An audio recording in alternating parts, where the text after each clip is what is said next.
ঠাকুরের তিরোধান হওয়ার পর ঠাকুর নানাভাবে মাকে দর্শন দিয়ে সাহায্য করেছেন। আজকে বলবো সেই ঘটনা।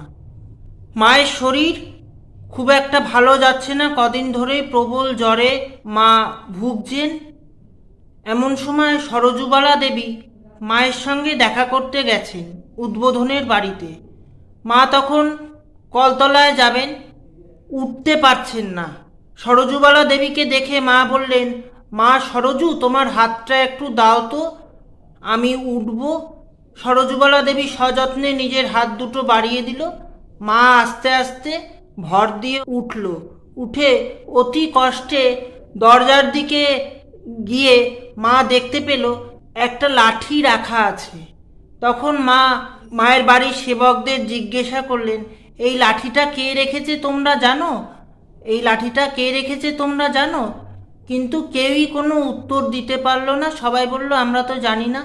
মা তখন সবাইকে বলছেন, আমি মনে মনে ভাবছিলাম যে একটা লাঠি পেলে আমার বেশ উপকার হতো, আমি ভর দিয়ে একটু চলতে পারতাম, আমার কষ্ট খানিকটা কমতো।